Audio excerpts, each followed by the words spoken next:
afternoon, and welcome to another episode of the Worthy for 30 podcast, where I, Eric Tash, your host, speaks with industry leaders who are doing good while doing well. With me today is a longtime friend, someone who everyone should know, especially coming out of this podcast, is John Ruff, who's the SVP of Brand Partnerships at United Masters, Translations, and Stashed. Just learned about Stashed just before we started recording. So, John, welcome to the show. I appreciate it. Thank you for having me. I figured I'd be guest like 150, so I'm honored to be this high up the list. No. You're definitely in the where should we, in the early aughts of the Worthy for 30 podcast. I have John on the show. John, you and I have known each other since your days living here in the New York area, in New York City, and now you're based in San Francisco. The way I used to, or how I like to start these conversations, is really hearing from you about your career journey and progression. I know you've had a pretty exciting journey to date, and I'd love for you to fill everyone in. Yeah, I mean, exciting or kind of super weird, right? It's kind of been a little bit all over the place. I think when I was coming out in 2008, nobody wanted to hire a creative with a portfolio of work that I was very proud of creative work for the Suns and Mercury. But the Wieden Kennedys and BBDOs of the world thought differently. And obviously coming out in a recession was tough. So pivoted my career towards sort of the media side of the world and understanding how TV media works, and then product and tech media works, and digital media works, was all kind of this kind of a semblance of a journey towards getting back to my creative side. But the good thing and good lessons I learned during that time, whether it was at Dish or even at Vice, was sort of my superpower really resides around finding resources for creative individuals. And so again, in hindsight, I can kind of summarize my career based on every step led up to learning that. Whether I knew it at the time or not, I'm not sure. But that's kind of been the consistent through line, is that I love creativity. I love cultural outputs. I've been in the world, ingesting them in various ways, shapes, and forms, and following my curiosity. And what I've seen is that I love to empower those that create the things that I'm curious about. And that's kind of led me to kind of where I am today. Excellent. And it's funny you say, like in hindsight, you didn't really see how these dots, combine or culminate into where you are today. And it's kind of interesting, you talk about through line, when I'm talking to yourself and some of the other guests who've been on the Worthy for 30 podcast, it's really interesting to hear about the dots they've collected over time and looking backwards, like, wait, this does, like at the time didn't really make sense. I was working in media, but how does media combine with creative? How does creative work combine with working with artists and independent artists? So it's really interesting, right? Looking back, the 15 plus years of your career to see, all those, again, those dots in isolation may not have made sense to where you are today, but again, they've all helped you, right, to where you are today. Yeah, and I think people have a huge part of that. Listen, like I'm incredibly privileged to have my background and the resources and support that I've had coming up, but also the access to mentors and career guides. I've never gone kind of full like life coach style, but I have had more informal mentors over my career that have noticed the things that I'm good at and pointed out the things that I'm not so good at, and luckily helped guide me in the right direction. So even if it was unconsciously taking the next step, it was done so through a collective effort of those around me. And so that was an incredibly important point in my career, is understanding how to learn from every circumstance, no matter kind of what that circumstance is. Everyone has that moment where they hate their job, but always looking at what you can glean from that. And then another lesson I learned from the people around me was that a tangential move isn't necessarily a bad move. To move to a place where you can learn something new and do something different opens up your aperture for creative ambition. Mm-hmm. That's super interesting. You talk about mentorship and people who've helped identify, John, this is what you're really good at. This is, some of your blind spots that you should be cognizant of. Now that you've climbed, and I don't say this in a glib manner, but have you climbed the ladder to where you are today as this SVP who's in charge of so much for United Masters, Translations, and Stashed? How have you reciprocated what has been given to you to the people you work with? Yeah, I take a lot of the lessons that I learned throughout my career and try to implement them, not in the this is how to be successful phase, but I think the general lessons that we as humans should lean into, right? And I mentioned curiosity. I think that's what fuels growth in creative industries. Trying to do net new things takes a level of curiosity. So my old boss at Vice, Ben Dietz, used to mandate, essentially, in a nice way, that we read for an hour a day as much as possible, the things that are in our industry, outside of our industry, in the creative realms that we enjoy. So I try to pass that along to those that seek information from me. In addition, I think I learned so much from my internships, most importantly with the Phoenix Suns, that interns are a huge focus of mine. So I'm always constantly raising my hand. I just got an email today that I'm allowed to be an advisor for our intern class. So I'm incredibly honored to do that. I'm a huge fan. Not only do I work in youth culture, but I'm a huge fan of being able to learn from youth culture. And so therefore being able to support interns as much as possible, pay your interns as well, is really important to make sure that we kind of have that development process in tandem with sort of more formalized versions of mentorship. Gotcha. No, that's super interesting. In terms of the mentorship and the ability to dispense, what you've learned over time to the people who are coming up, whether they're interns or entry level. Sticking with United Masters, you're working with independent artists, and I'd be remiss not to mention, the person that you're working with, Steve Stout, is a legend in the industry. And it's what's funny, before we even got on the call or the recording today, is back when I was working at Buddy Media, the CEO at the time, Mike Lazaro, was a big fan of Steve Stout.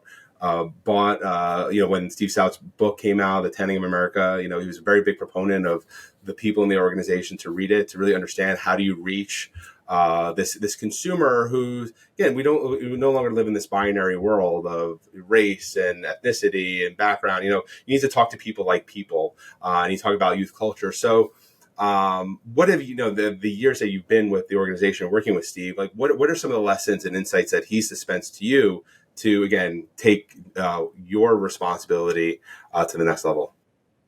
Yeah, I think from my perspective, we kind of have an inverse journey, Stout and I, right? Like we mentioned earlier that I kind of look back to connect the red thread of my career and kind of piece that together. Stout has been running with the same vision for well over 2 to 3 decades, right? He quickly unlocked, through a process and a famous story he tells about Will Smith and Ray-Ban sunglasses and Men in Black, the force that is cultural capital begetting financial capital, and push forward that idea of the Tanning of America consistently over time. And he hasn't changed his vision in decades. What he has changed is the applications in which he brings that vision to life. And so I think that's the most kind of strongest lesson I've learned from Stout, is that when you have locked on to something and it's right and people are telling you that you're crazy, that should drive you even harder and drive you even further. And so that's what I've learned in the last couple of years of, he's right. Cultural capital is the strongest driver of financial capital in our society today. And right now there's a creative paradox happening. And so therefore, for us to quote unquote win, we just need to push forward on that same mission. And so that consistency of vision is something that I've really taken to heart from him over the last 2.5 years I've been working for him. Excellent. And in terms of your role specifically, you're working with big brands to partner with the independent artists that are on the United Masters platform. Can you speak more to that and in terms of what that looks like? Yeah, definitely. So our platform, so United Masters, is home to 1.7 million artists to come and do everything from distribute their music, use creator tools to better their music, as well as what my team's role is to broker brand partnerships for independent artists. As we all know, we all see on our Instagram feeds, our TikTok feeds, brands and artists, it's hand in hand part of the journey of becoming a successful career driven artist. And what we want to prove and what we set out to prove is that just because you go independent does not mean that the biggest brands in the world are going to be remiss in avoiding you and not in your career path. And so we bring the biggest brands in the world to the doorstep of independent artists as a community, and then unlock individual actions through that. And so a couple of examples of that are, we measure our programs on impact, right? So we work with Bullet Bourbon under the Diageo portfolio to bring mentorship to artists in sync licensing, in performing, it's not even a word, performing and writing, right? So it's all about how do we broker meaningful partnerships through brands to independent artists that they normally wouldn't have access to. Because at the end of the day, all we broker as a company to independent artists is preparedness and optionality. And what I mean by that is when success hits, when you get that royalty check going from $300 to $300,000, how are you prepared to take advantage of that increase in capital? When your fan base grows, when you have a touring opportunity, ensuring that at any step of your artistic journey, you're prepared for that next step. That's one portion of what our company does and what my team does through the brand partnerships. The other piece of it is optionality, right? Big brands bringing big checks create options because if you own your masters, if you own your name and image and likeness, you have options in how you actually proliferate that capital into more capital. And so, therefore, that's sort of the ways in which we work preparedness and optionality to bring independent artists to break through and innovate more. Because the more options you have, the more prepared you are, the more you can actually push culture as opposed to proliferate the various fringes of culture together and really kind of just do the same as everyone else. Gotcha. Again, pairing brands and independent artists in an authentic manner where it makes sense for both parties. Because it's not like Bullet Bourbon is just like slapping a label on an independent artist on their tour and just like call it a day. They're trying to, okay, what are some of those, what is some of that commonality? Like where can we really insert ourselves where, a fan of that specific artist sees the Bullet Bourbon and its likeness and collateral and think to themselves, okay, this does make sense. Like Bullet Bourbon is being a not just a conduit, but helping unlock something for that artist, and the artist in return is also unlocking something for Bullet Bourbon. Where it makes sense for both camps' audiences. It sounds like.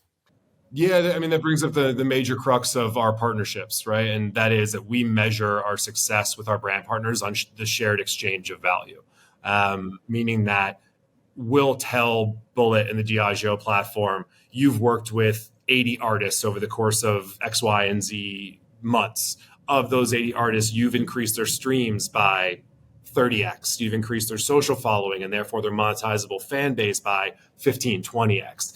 Their Spotify followers, their tour bookings. So we take these milestones and put them back into the brand conversation. So not only is the brand getting reach, impressions, engagement, relevance, awareness, but they're also unlocking the value, right? Another lesson I learned from Stout is that you have to tell the story of your mission through the lens of marketing, meaning that I go to brands and I say, by simply licensing music, by simply engaging with our talent, having artists perform, building a platform for music, doing all the things that marketers do every day, by doing it through independent artists, you're making an impact with those marketing dollars. And so if we start reporting back on that and that becomes our KPI, is shared exchange of value, you then start to see, oh, I'm doing nothing different, but my impact is being felt more readily and more deep. Mm-hmm. No, that is really super interesting. Again, that shared value exchange. Sticking with this whole concept of brand and independent artists, and what's really interesting is that it's not even the onus. It's really the power is back in the artist's hands, because in years past, an artist would be at the mercy of a record label, and the record label would act as like a pseudo venture capital firm where you need legal help, you need accounting help, you need distribution help, you need tour help, come to us. We're like the one-stop shop, but it really wasn't, a two-way street. Here it's the artist, with their talent and with their catalog of music and owning their masters, coming to United Masters to say, okay, how can I unlock and have that optionality to really carve my own path and my own destiny, have more control over my musical destiny or my artistic destiny. What do you say, like taking a step back and really looking at the landscape of media and creatives, like looking at someone like Ryan Reynolds, for example, like when you're talking about optionality, you look at Ryan Reynolds with Aviation Gin and looking at Wrexham FC of like, here are two media properties. Like, yes, Wrexham is a professional football team in Wales, and here's Aviation Gin, which is a spirits brand. But, it's not like, again, it's not Aviation Gin's logo being slapped onto Wrexham's jersey. So I'd love for you to speak to someone like Ryan Reynolds, who's really, trying to understand the cultural norms of the different parties he's trying to combine and collaborate with. And I know I'm using him as a specific example, but is it safe to say that this is where the ball is moving in terms of partnerships? Yeah, listen, I think it's part of the hope, right? I think there's a beautiful report that was put out by the Zine Substack that really talks about the creative paradox that's happening right now. It's the top down pressures of gatekeepers and labels and systems that are in place, and the bottom up groundswell of unbelievable amounts of creativity. What I think someone like a Ryan Reynolds has, right, is he has the safety net of having had mainstream success that unlocks creative innovation that breaks through. Because I think that's the hardest part, right? Is that you can do very innovative things, and this report goes through the sort of pillars of why some fringe creatives aren't successful in this current system, because of sort of the mainstreamification and race to the common denominator. But he does a really good job of playing in both worlds, and so I think that while I love that example, and I hope there's an element of that continues, I still think that we live in this bit of creative stalemate where re-innovation is happening, but true innovation is not happening. And so I think it's interesting to kind of pair these pieces together and see how they incorporate. But I'm much more interested in the more we can encourage ownership of your art form and generational wealth in that IP, you can then bring more net new innovation to life rather than simply repackaging the things that we already know exist. Interesting. You say generational wealth. There's a cultural implication. There's a racial implication, because I imagine, again, when you have that ownership and you have that ability to pass down what you built over generations, you're helping reduce the wealth disparity in the United States. And the reason why I bring this up, I had Aubrey Flynn, who is Sean Combs' right-hand digital man, a guy for 10 plus years. And he's gone on to build his own technology platform for small business owners, because his objective is, if I can get 30,000 small business owners on my platform, the Goals Media platform, I can help empower them to build their businesses with technology, which again provides ownership, which provides generational wealth, which invariably shrinks the wealth gap. So it sounds like you, and it sounds like your team, are very, very aware of that impact that you guys are having. Is that being quantified? I know that you have your specific brand partnership KPIs, but in terms of the cultural impact, the macro cultural impact, again, about reducing the wealth disparity in the United States, is that something that's talked about a lot within the organization? Yeah, it's on the front four slides of our go to market and our creds deck, right? So I think one of the things that John Green and our CMO Chaucer Barnes really worked with us on is how to bring this message to life. And I think that we're not necessarily putting quantifiable metrics against this is where we want to get to. What we're trying to do is instill behavior in every aspect of artistry, as well as the partners that kind of belay themselves into that artistry. And what I mean by that is that if you look at creating a song, it has never been easier in the history of humanity to create a song and put it out to the world. And that goes for any media, really, video, books, whatever have you. It's never been easier to create those things. What's still gatekept and hard to do is understanding that even though the creative toolkit is vast and expansive, the entrepreneurial toolkit to match that creative toolkit is woefully missing from the conversation. And I think that's where we try to fill those gaps, right? And so we, as a music platform, we also know our strengths, we know our weaknesses. That's where the partnerships start to come in, and bringing in complementary partners to do things and fit into that artist journey where we may not necessarily have either the place to be there or the resources to be there, or we just know that there are people that do it better than us and we want them to come in and really help the artist space. And so it's much more about how do we create a holistic toolkit, because we talk a lot about how there's been a huge spike. We consider every one of our artists who logs onto our platform as a small business. There's a huge spike within the cohort, not only just them, but the entire generation of registrations for LLCs. It matches perfectly with the up and to the right hockey stick of the Google search results for how do I start my own LLC.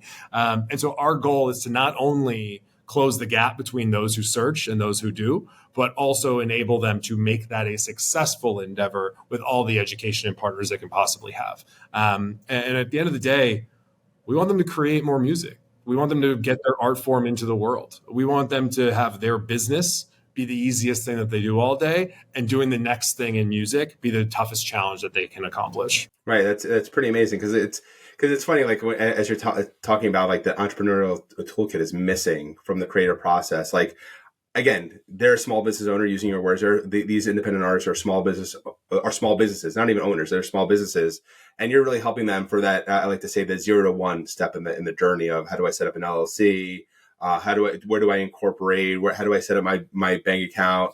It's super interesting. I was watching a clip of Chameleonaire, actually, how he had a conversation with Jay-Z, and how Jay-Z is like, did you look at the contract that you signed with the record label?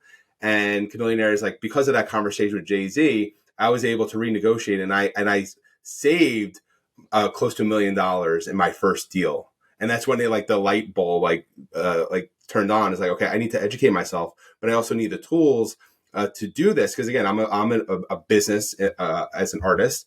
And then I'm pretty sure it's like, okay, how do I spread the word? How do I also educate other artists who are up and coming, so they have the know-how and the education of what to look out for, so they are maximizing their business? And again, I'm at the same time, again, focusing on the creative output, because that's at the end of the day, you have these fans who are waiting, it's with bated breath. Okay, when's the next song going to drop? It's like one of my favorite artists, hip hop artists, is Dave Bird, Little Dicky, who on Dave FXX, one of the top rated shows, he hasn't put out a new album since 2015, but he gets millions of streams. And now he's putting out a Dave soundtrack at the end of this summer. So it's like also super interesting. Again, creating this platform, creating that two-way between the fan and the artist. If you're an independent artist who's listening to this conversation, like what would be that pitch to that independent artist to say, okay, you should check out United Masters instead of going that conventional route? I think it goes back to the preparedness and optionality bit for the most part, right? I think our A&R team has a much better pitch for how they go after artists, and sort of their recent successes show themselves with Big X and the Brent Faiyaz deal, to actually showcase independence as a legitimate way to forego the label advances. But it really comes down to that same bit of education. We want to make sure that you have the faculties that are going to progress your art form, as well as the infrastructure that will advance your capital raise.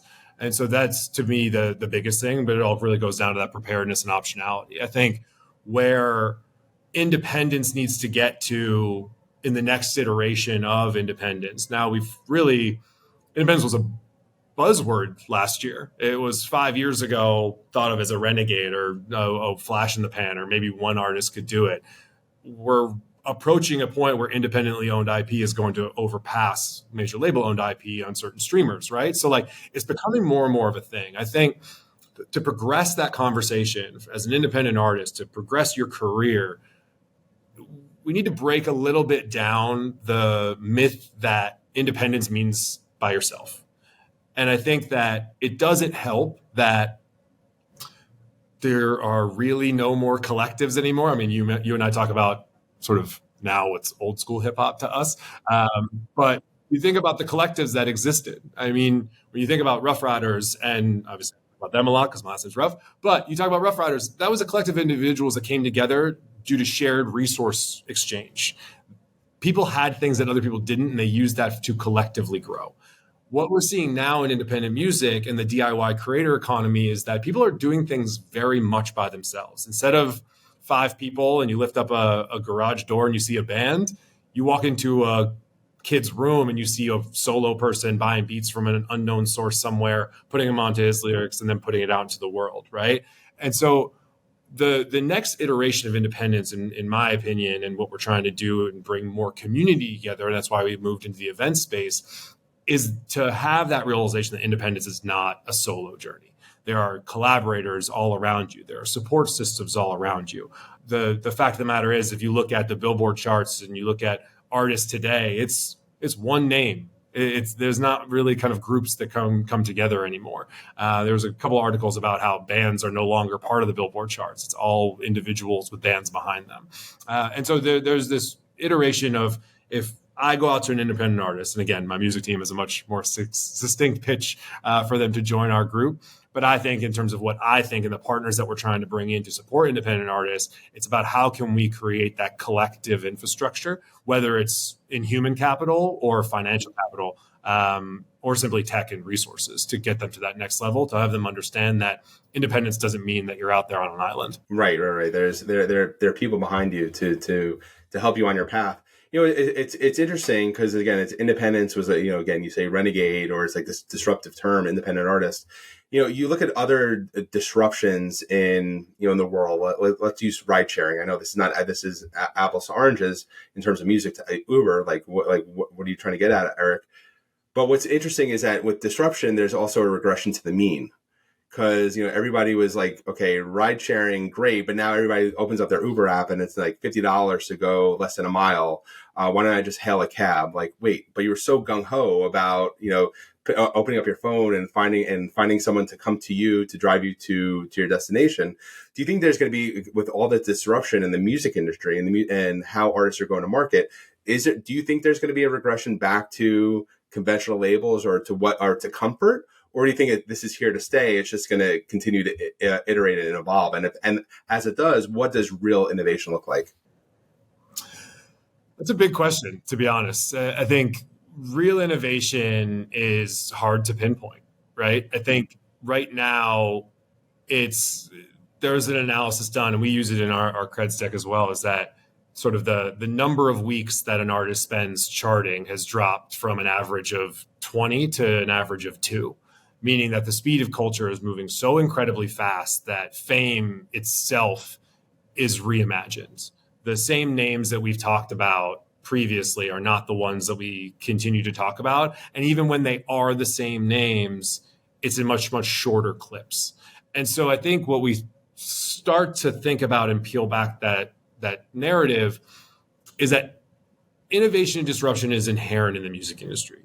They're typically laggards in some areas, but also culturally leaders in others. And so I think that when the pendulum swings back and forth, it really is sort of that connection to the culture and consumer demand that has the determining factor of how far it swings back or how far it swings forward. So with the regards to labels, I mean, the infrastructure is going to be there. We're not necessarily saying that labels are the worst things in the world and they serve no purpose and they don't have certain bits of infrastructure that are incredibly valuable to certain artists. What we're saying is that in order to truly move the middle, which when you move the middle, you actually create tangible long-term change and disruption and innovation that you're talking about, you need options. And you need options that empower rather than constrain. And so I think that that's sort of our viewpoint on it, definitely my personal viewpoint on it, is how can we progress that optionality as opposed to looking backwards and saying, how can we fix what is there? Right. How do you empower the optionality? How do you work at the speed of culture and allow and enable the artists on the platform to work and to create at the speed of culture where it makes sense for the people who are receiving or listening to the art being developed in real time, which is pretty amazing. One thing that I want to end our conversation on is, you've been in the brand partnership space for a while, here at United Masters Translations and Stashed. Previously, Vice has been in the news, in terms of, and what was unique about Vice, and you can, I know you can speak better to this than I, is the first person narrative. How is that? So in terms of like that first person narrative about telling a story from the first person vantage point, are we going to see, especially now, with what you're doing, with, again, working with independent artists, much more of this, again, this first person narrative, not just seeing like the end product, but seeing, all the steps involved from that first person vantage point and narrative. And how is that? And can that be, again, packaged similar to Vice and how they package stories, packaged into some sort of like, going back to Ryan Reynolds, like, is there like a documentary that can be developed like on the same plane as, I don't know, The Last Waltz, which was about the band and how they're again, you talk about a band that came together and developed magic. Are we going to see a lot more of that? I would think so, because again, people are always, interested to see, okay, what's happening behind closed doors. Yeah, storytelling has had dramatic hits to the system in the last, man, 5-6 years. I think my time at Vice was some of the best of my career. I worked with the most creative individuals I've ever worked with, and they're all going out and doing amazing things. And my old coworker Andrew Cordian put out a call that this might not be the end for Vice, but it might be the shakeup that it really needs. So we're all hoping for the best there. But from a storytelling perspective, what's beautiful about the world of music is that it is narrative based. It's self-driven narrative based. Whether you're talking about characters that you develop, like MF Doom did, whether you're kind of talking about yourself in ways in which you're proliferating your own character, like a Childish Gambino sort of Donald Glover situation. There are ways in which narrative and storytelling are inherently throughout music. What has changed is the value that we place on that storytelling, the time we're willing to spend on that storytelling. And so, from the standpoint of the artist, I would say the future evolution of that storytelling is going to be the ownership of the audience, meaning that right now you are storytelling as an artist, or anyone, any of us, we're storytelling on platforms that we don't actually have control over. The more ownership that we as creators take of the people that enjoy our creation and create more relationships that are not necessarily directly resource intensive, but are more direct in terms of the communication patterns, then you have the ability to actually push storytelling into new ways. So I don't know what the format's going to be. I don't know if it's going to be a back to the Vice doc days. I don't know if it's going to be a continued evolution of short form. I'm not the one who makes those decisions. The creatives are. What I can tell you is that the better you can create a relationship with your community, your fan base, the better storytelling you're going to be able to unlock and bring people into the storytelling. And I think that's the one thing that Vice truly succeeded at, was that you felt like you were in the story because you were watching it through the lens of someone who's experiencing the story. And I think that as everyone has that lens is no longer only available to the Vice medias of the world. It's available to every creator possible. The next evolution has to be, how is that relationship of we're here together deepened in meaningful ways? And obviously you still have to scale it, because the 1,000 true fans theory is only as good as a few people can monetize it. It needs to be a little more than 1,000. And let's not forget that the artist should be out there creating, not necessarily doing CRM management. And so there's a little bit of a push and pull there. But to me, this future of storytelling has that duality of relationship between owning my community, owning my fan base, and directly participating with them in efforts to tell grander narratives. That's pretty amazing. And again, I'm really excited. I imagine the people who are going to be listening to this conversation are really excited to see this evolution occur.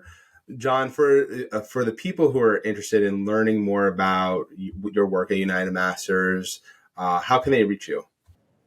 Yeah, last name's Ruff, RUGH, at unitedmasters.com. Nice and simple. There's a lot of Johns at our company, so we had to all go last names. But yeah, I think it's a beautiful thing that what you're doing here. I really appreciate you having me on. I think it's amazing to see how all of the people in the world are able to impact the world in better ways. And I think what I learned late in my career that I hope people learn from your project and your podcast is that no matter what you do, even if it's not a nonprofit, it can impact the world in net positive ways.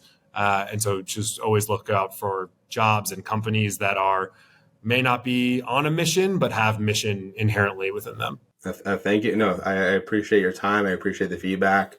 A lot of gems, as I like to say, a lot of insights that were dispensed throughout. So as John mentioned, Ruff at unitedmasters.com for any questions or anything that he may have said that sounds interesting that you want to learn more about, please reach out to him. John, again, thank you very much for your time. Very appreciative, and we'll talk soon. Yeah, appreciate it. Keep going, brother. Thank you.